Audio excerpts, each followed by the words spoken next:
महाराष्ट्र के कांग्रेस नेता दिल्ली में आलाकमान के साथ इस बात पर मंथन कर रहे हैं कि विधायकों के खिलाफ एंटी इनकम्बेंसी और पार्टी विरोधी गतिविधियों से कैसे निपटा जाए। जहां तक एंटी इनकम्बेंसी की बात है तो 12 सीटों पर इसका प्रभाव है और इसमें से 7 सीटें ज्यादा प्रभावी हैं।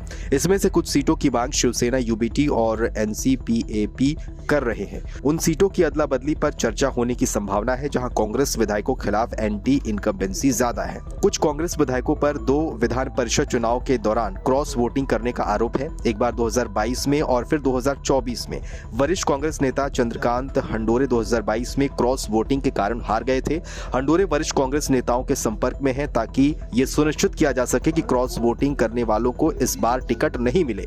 कांग्रेस नेताओं के मुताबिक 7 विधायकों को क्रॉस वोटिंग के लिए चिन्हित किया गया है। इसमें से जिशान सिद्दीकी, जितेश अंतारपुरकर और हीरामन खोसकर ने पार्टी छोड़ दी है। 4 अन्य विधायक फिलहाल पार्टी में बने हुए हैं। देखने वाली बात यह होगी कि क्या कांग्रेस क्रॉस वोटिंग करने वाले विधायकों को टिकट देगी या फिर नहीं। कांग्रेस के वरिष्ठ नेता और पूर्व सीएम पृथ्वीराज चौहान का एक वीडियो वायरल हो रहा है जिसमें वो बूथ स्तर के कार्यकर्ताओं को संबोधित कर रहे हैं। इसमें वो ये कह रहे हैं कि क्रॉस वोटिंग करने वालों की पहचान कर ली गई है और बता दिया गया है कि इस बार उन्हें टिकट नहीं मिलेगा। इस बीच महाराष्ट्र विधानसभा चुनाव के लिए सीट बंटवारे को लेकर महाविकास अघाड़ी में सहमति नहीं बन पा रही है।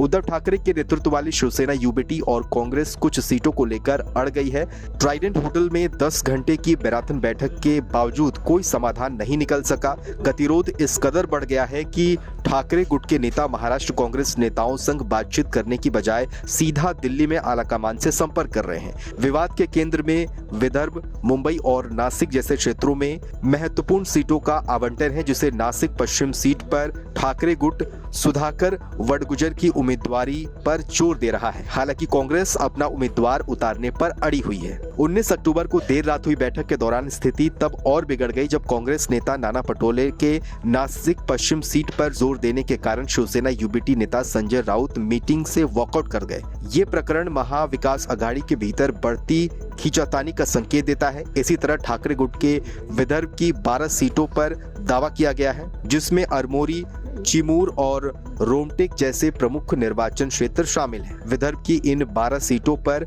वर्तमान में या तो भाजपा या निर्दलीय विधायक हैं। उद्धव ठाकरे गुट का तर्क है कि चूंकि ये सीटें वर्तमान में एमवीए के किसी दल के पास नहीं है, इसलिए उनका दावा उचित है। हालांकि कांग्रेस इसमें से कई सीटें देने को तैयार नहीं है। विदर्भ और नासिक पश्चिम के अलावा अन्य विवादास्पद सीटों में दक्षिण नागपुर शामिल है, जहां कांग्रेस उम्मीदवार गिरीश पांडव टिकट के लिए प्रयास कर रहे हैं, लेकिन ठाकरे गुट ने भी इस सीट पर रुचि व्यक्त की है। हालांकि देखना होगा कि इस विवाद को अब कैसे सुलझाया जाए।